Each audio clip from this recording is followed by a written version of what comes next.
Hey, Please, Chris, if you have any questions. Oh, there we go. hear me, brother? This is kind of What's up, Michael Angelo? I don't know, just a question that might be a little bit detailed, but I'm just going to let it flow. So what I gather is we're all a part of a star that is connected to God, but we're expressing it through God, and we fragmented somehow. And we landed here on Earth, but we had all these other lifetimes of like ETs and other life forms, even all the dimensions here on Earth until where we landed in third density. We're repeating the recycle and reincarnation, but now some of us are waking up in droves, maybe a little bit, and realizing that we're part of the creator. Everything that mirrors us is is more of a statement or a question, is part of us. So every day we go out, we're part of source. And our main source is not the news or media, it's what we create within ourselves that makes that reality. And that's why I keep bumping into people that are like test every day. And it's like a repeat cycle, and it makes it like, as of 3 years ago, it seems like a video game. And I'm starting to have fun with it because I healed my body, which I was supposed to have a bunch of surgeries done. And for PTSD, some of us have like come near a near-death experience and a whole bunch of shit. But you're one of the teachers, one of my guides, and I appreciate you. So I don't know if you can correct me. I could be wrong, but I feel I'm not wrong at all what I just said. Let me know. I'm open. I'm humble. I'm just, Sure. yeah. Okay. Sure. So this is probably one of my other second favorite subjects. I mean, Julie, the light code stuff, we can talk about this endlessly, but the purpose and format and context to creation.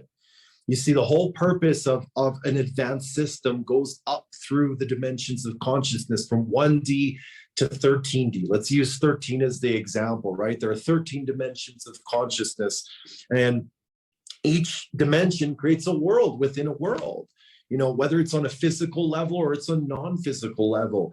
The whole premise and the point, like, what you were saying and what ties into what I started as the introduction into the subject is that, we needed, when we created physical reality, we needed templates and we needed suits to be able to step into the system itself from a physical vantage point and change the system from the inside out. And part of the process now, what many are awakening to is the ancient, not only just the ancient wisdom that has been carried through lineages that, has been smothered, as I mentioned earlier in today. You can see it everywhere. I mean, they destroyed the native culture. The Aboriginals in Australia destroyed through addiction, through drugs. They ravaged and took over their land.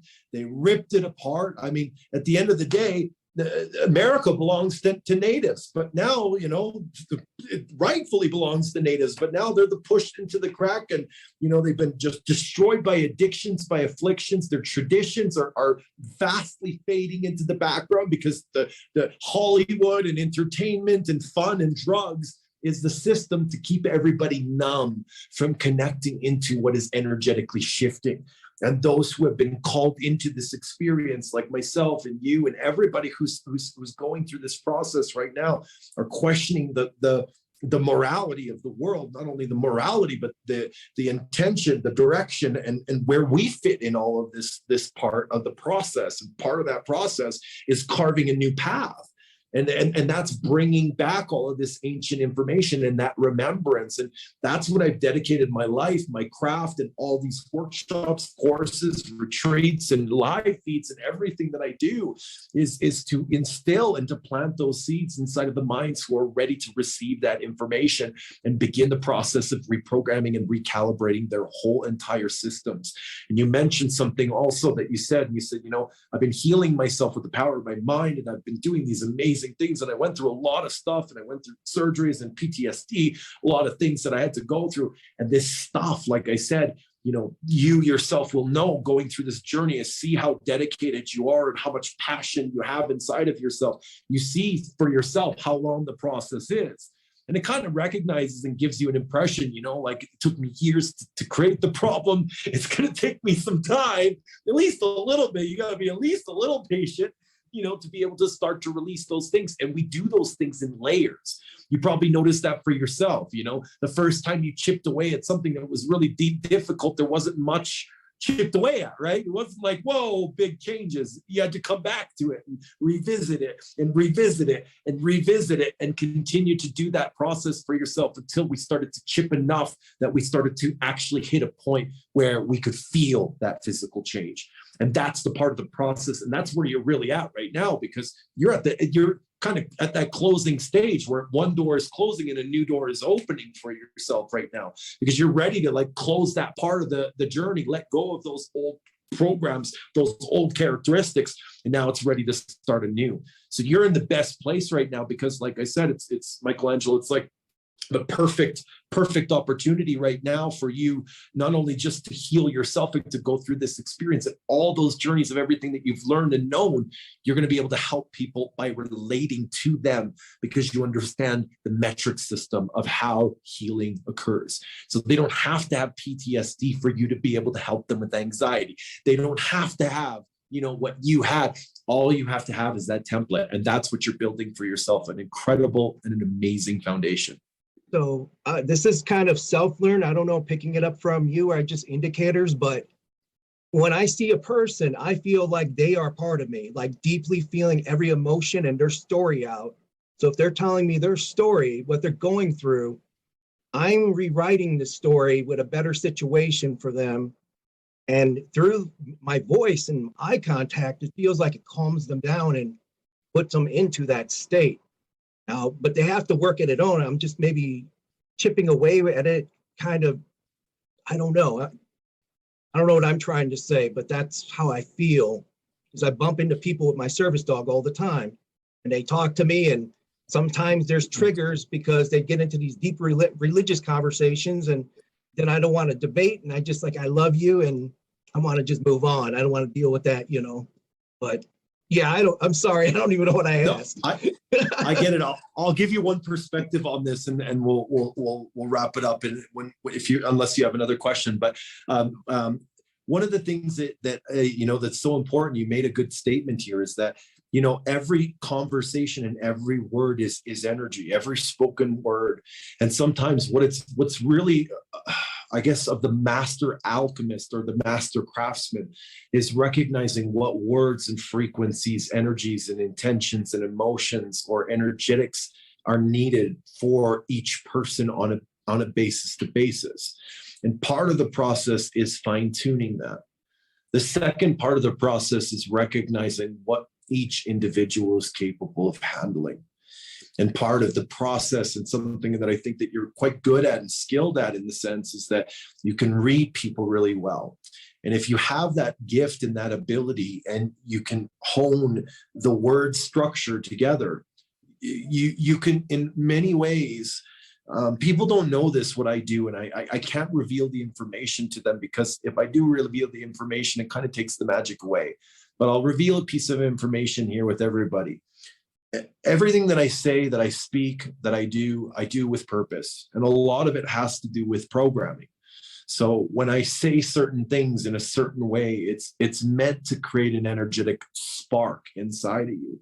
I practice it. I work through it. I actually rehearse the statement itself so many times in my head that I know the energy, I know the intention, I know what I'm intending it to spark and do inside, and I know what level of information is capable for that audience or for that person as an individual. And that, I think, is a really important skill to hone in, not just for yourself in your interactions, in your relationships, and let's say building a business or whatever it is that you're doing.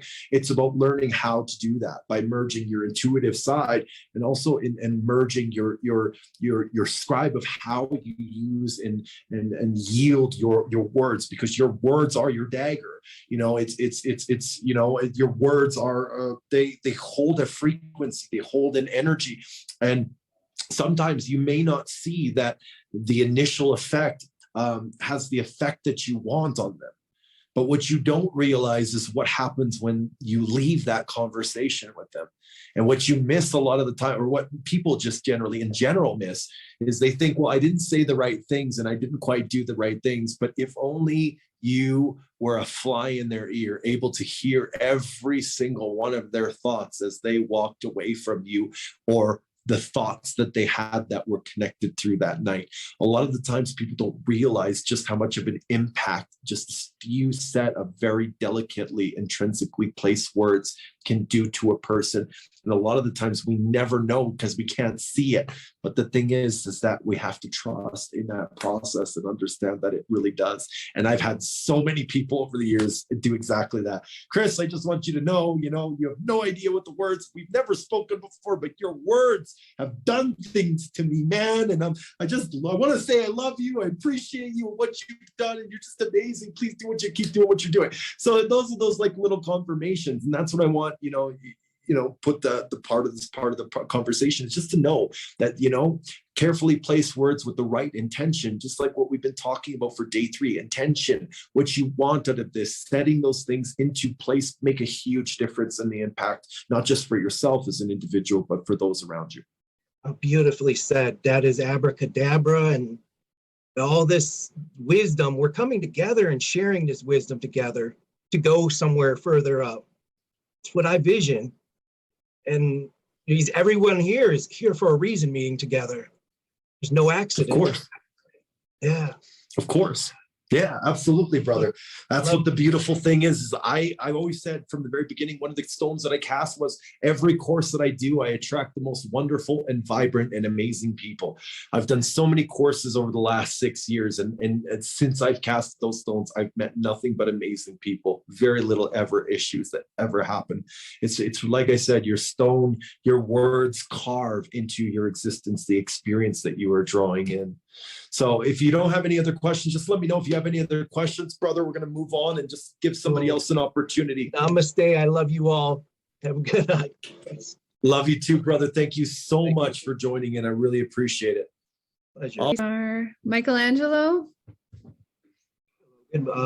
Grand Risings, soul sisters and soul bro stars. I may seem weird, but I accept it, all that. It's like I accept and love all of you. But I imagine this stream from looking at the dream porting photo.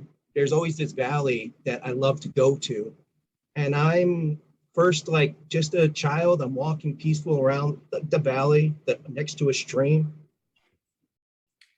And then I came across a sea bag, which was like my Marine Corps duffel bag. And I didn't want to open it to see what's inside.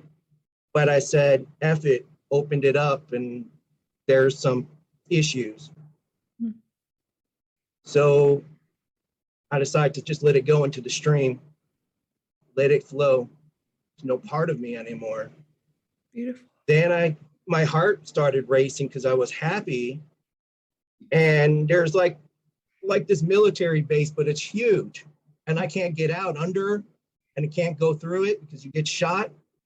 And I just started running really fast and flew over it and out of that bullshit fucking world. So that's what I saw, and I started flying. And yes. Yeah. So I love you all. Incredible. Thank you. Thank you so much for sharing that transcendence over that. You're doing it. Thank you so much. Thank you so much. Thank you. Thank you. I love you. Thank you. Love you. All right. Who's next?